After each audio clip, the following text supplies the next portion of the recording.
Well, hello there, and welcome to A Film a Day with me, Jordan Woodley.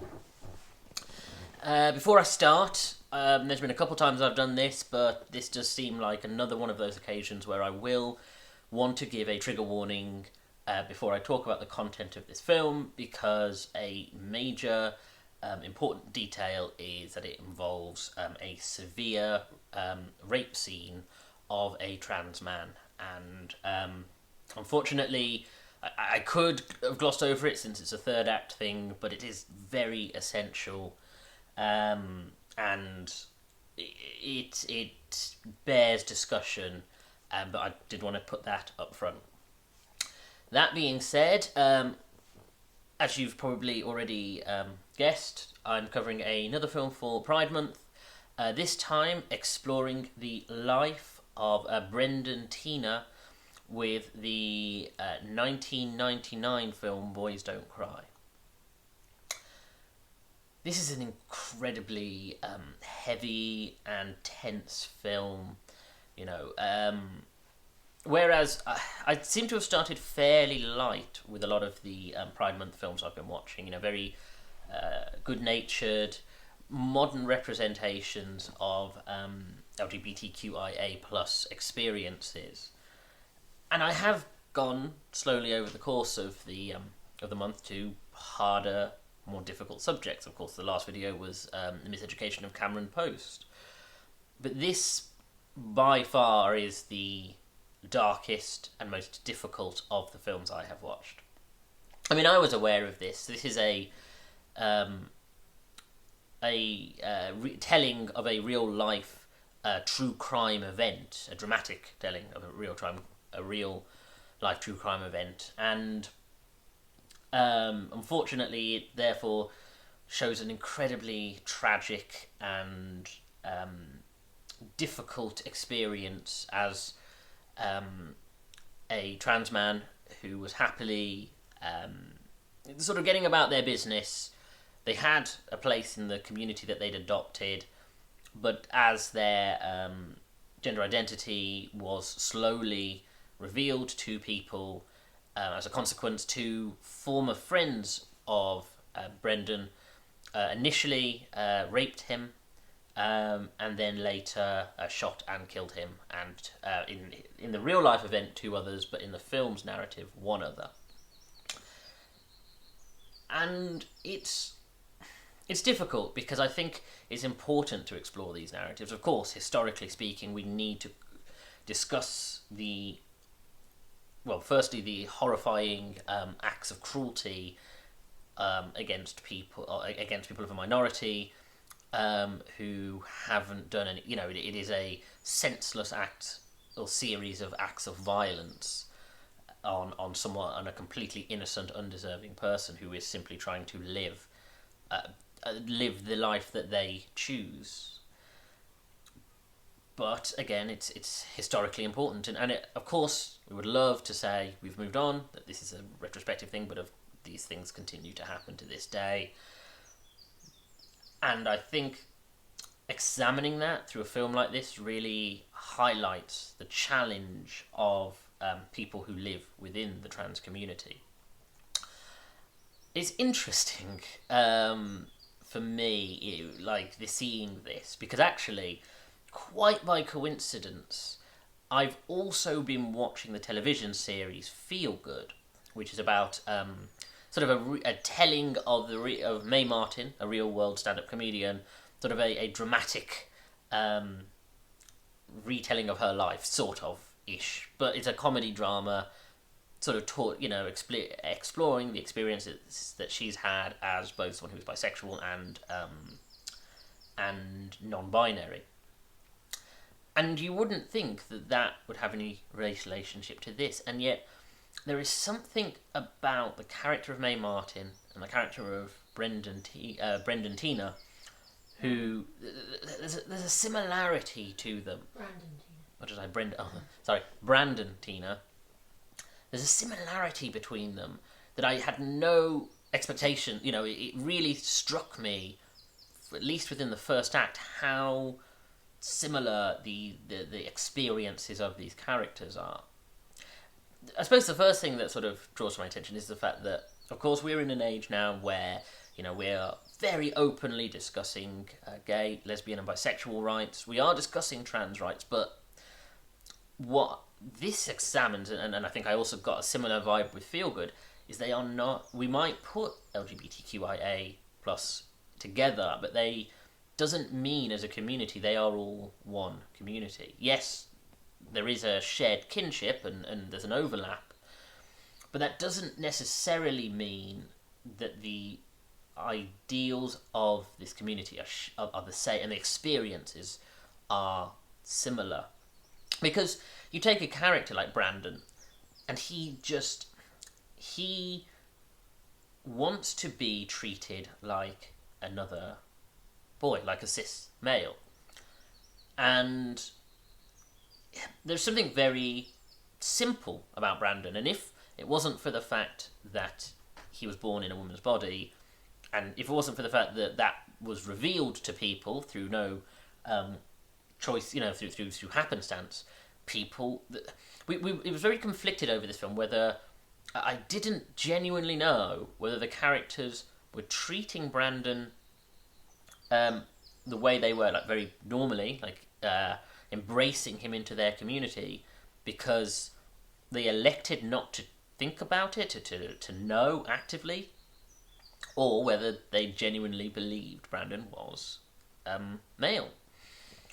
And of course, as the narrative comes to a later point, they didn't know. It's as simple as they didn't know.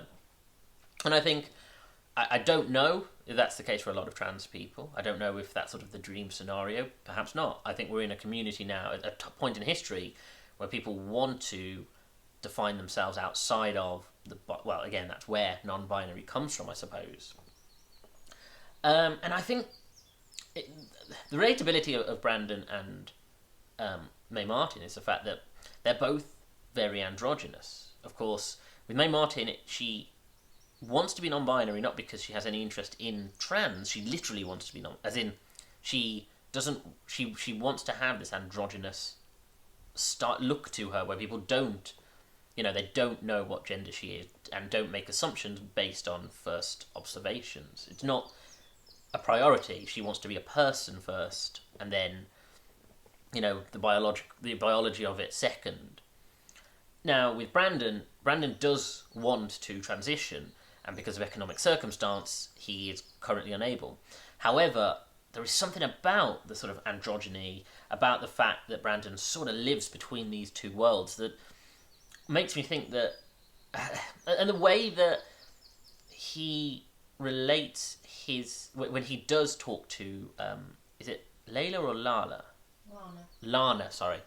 To Lana, his love interest, his experience living as a man but born in a woman's body, he doesn't have the language to communicate it, and there's a certain unwillingness to have to talk about it. And again, with Mae Martin, there's a similar thing where they don't want to have to talk about it. And it's only because societally we have an expectation, and even though now we're more embracing of that, we still feel the need to examine it and discuss what someone thinks they are. I think the idea of non-binary is the idea that shouldn't have to be a conversation in the first place. We shouldn't have to say, "Oh, do you feel like a boy or a girl?" And and it's not. And I think, and again, cis hetero male, so I might be completely off base, but I think that's the vision. And I think there is a relatability with Brandon, but as I say, I don't know whether that he would have gone through with transition had the money been available to him, but it's hard to say. But similarly, between these two characters, they also live in this drifting space where both of them, Brandon and Mae, both are people who they don't jump into sort of your more traditional queer communities. They actually, in Mae Martin's case, towards comedy and stand-up comedians, who of course already are a strange group of people, and sort of likes being amongst them, and with Brandon, amongst sort of the, these sort of wild, sort of southern trailer living, just outside on the periphery of sort of society type people, people who kind of want to be left alone and left to their own devices. And similarly, it's the same. He simply wishes to be left alone. He doesn't want people to question who he is. And I think on some level, the idea of that is partly because it means if you're on these sort of society peripheries, you're not under the pressures of normal, conventional expectations and society's norms. Brandon got to live for a good stretch of the film and a good stretch of his time living down there, that he got to live as he chose and was unchallenged. It was only, I suppose, and then on the other level, that there is that sense that, there is the danger of it. The fact that if you're going to be on the periphery, it means you're drawing towards difficult people who, like I say, the people who are on the periphery of society, and there is a certain threat level to that they are a little, like in Brandon's case, they're a little wild, they're a little bit on edge, they push their boundaries of what they should, in terms of drinking and drugs and the way they, drive around and the sort of things they do that put people's lives in genuine danger because they live in this almost Wild West existence where they just do what they want. It's unfortunate that then once Brandon's gender identity is revealed, that they then take against him simply because, the weird thing is the fact that he wants the same thing as, say, this Tony or John, these two guys who eventually rape and then later murder him. He wants to just simply live a free, unchallenged life, and wants to have this sort of, almost like dream-like existence where you drift from one thing to another, and there's no real, you're not tied down. You can reinvent yourself. I mean, this is a big problem with Brandon, is that Brandon is a perpetual liar.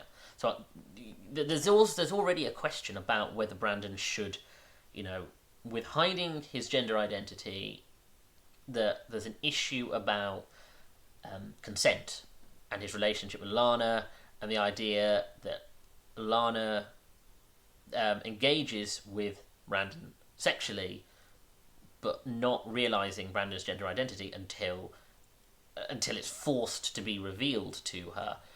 And there is that does bring up complicated questions of consent and whether someone who is trans should, make that known or not to someone they're going to have a sexual relationship with. But then, it comes back to the idea of should someone be forced to reveal themselves when they're not ready, or if it's unnecessary. It's a complicated issue.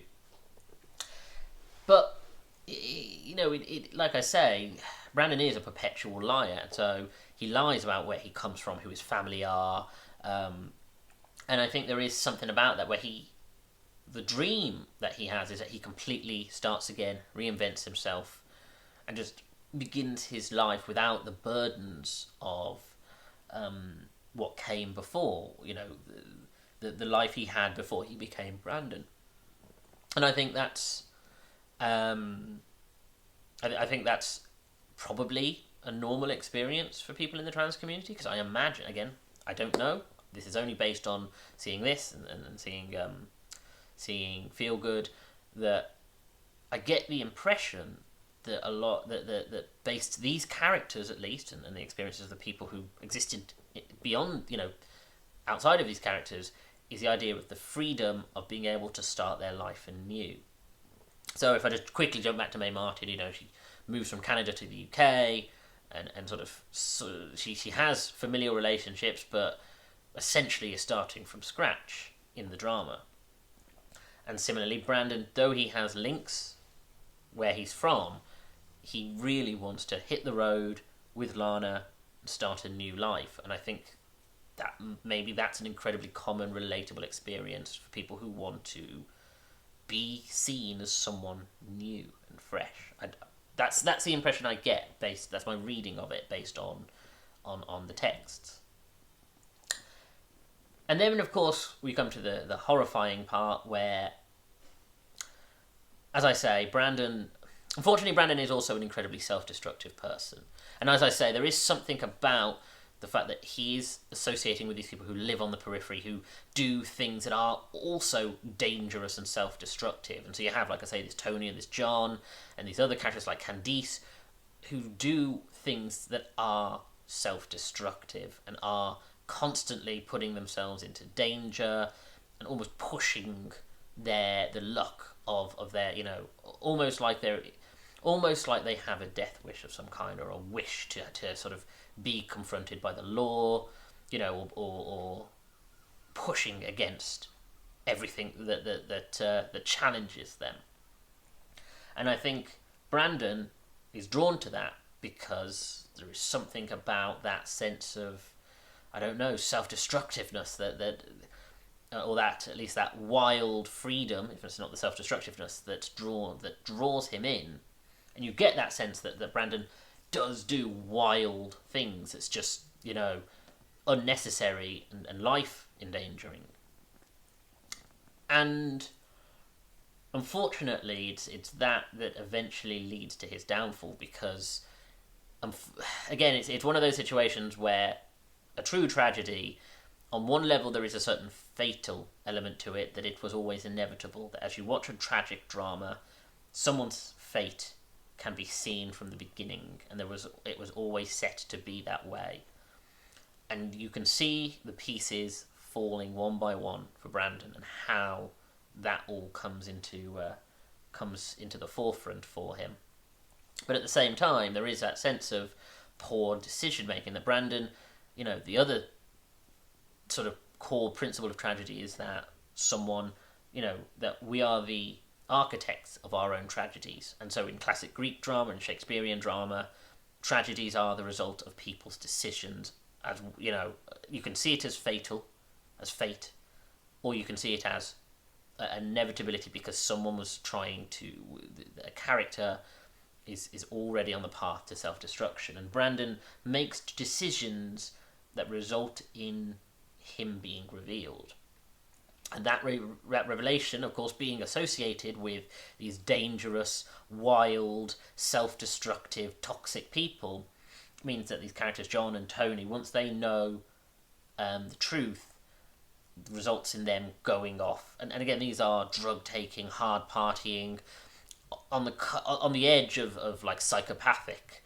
Already the character of John is incredibly like dangerous and and unpredictable. And once he and this other guy reveal the truth, it leads to a horrifying confrontation, and as I say, this shocking rape scene. And it is, there aren't many rape scenes in films that aren't presented horrifyingly, but this one is a incredibly difficult and hard scene to watch. And unfortunately, I do often question, there is that difficult discussion about, of course, the portrayal of rape, and whether it should be depicted and whether it shouldn't. It goes back to the sort of principles of I Spit on Your Grave and the horror of I Spit on Your Grave, but sort of the nature of that horror was put in place to shock us and make us feel disgusted. And in the same way, this is supposed to make us feel horrified and feel for Brandon and Brandon's tragedy. And then, of course, that leads to Brandon going to the police and those guys being prepared to be arrested, and their response is to find Brandon and kill him, kill one other woman, and again in the real life story, kill another man. The reason they cut that was because it was a black man, and I think it's a shame that they cut that, because I do think there could have been a nice theme going on there about another minority being killed. But historically speaking, he was the boyfriend of the sister of Lana, Brandon's love interest, and they cut the character in the film adaptation, the sister, and therefore they needed to cut the boyfriend of the sister because it doesn't make sense. But again, the ending is incredibly bleak and hard, and it's important because again, I hope that watching this film allows it, definitely it invoked in me, and I hope it would in other people watching it, invokes that sense of empathy, and the sense of how unnecessary this was. The fact that this happened in reality, it very much has that same thing of Fruit Valley Station, where this is a tragedy that was unnecessary in the real world. You know, despite what I've said about the nature of tragedy in drama, this, you know, the fact that this is based on real life, in the real life circumstances, it should never have happened, and and that means we should change as a society. And I think that's important and powerful, and so I do think this is an incredibly important film. This got a Best Lead Actress win for Hilary Swank, who does do an incredible job. I know there's a difficult conversation about whether cis actors should be playing trans characters and whether that would be done today. I feel very conflicted. I don't know if I have a definitive answer, because I've always followed the school of acting is the art of being something that you're not. And if an actor has the ability to be able to play a character like that, and the dedication, and Hilary Swank dedicated herself professionally, she lived as a trans man for a while in preparation for the role, it shows a level of skill. But at the same time, we should get more visibility on trans actors. So, and we shouldn't be stealing stories from trans actors if we're telling trans stories. There are points to be made on both sides, and there's no answer here. But I do think she gives an incredibly good performance. I think she is the core of it. I think it's shot really well. There was something I got a real... I mean, it has a very 90s strobe, neon kind of look to it. It reminds me of a film that I haven't seen in its entirety, but I have seen sections of, which is Sid and Nancy, the Gary Oldman film. And again, it has that sense of something just almost like grotesque in the colours, because everything's constantly so bright in the background, and it creates that sort of sense of blur. And it also has that sort of Place Beyond the Pines aesthetic that I've mentioned before, that sense of dream-like quality and disorientation, and I think that works really well for this kind of narrative. I do think this is a really strong film and really important. It's a heavy watch, and it's not for... I think this is a film for people who want to sort of be emotionally challenged and really question themselves. But it's not something for people who know they will be distressed by it or don't want to go through these kinds of hard sits. But I did value this, and I do think it was a good watch. Anyway, thank you for joining me. If you like this video, hit the like button, comment below, and share this video, because this will help me in the algorithm. Subscribe to the channel and hit that little bell to get notifications of when I do my next video. Do check out my back catalogue of over 150 videos, and follow me on Twitter at Jordan_Woodley, where I'm always tweeting about films and TV shows, and I share these videos once they're uploaded to YouTube, either the day of or the day after. Thank you for joining me. Take care.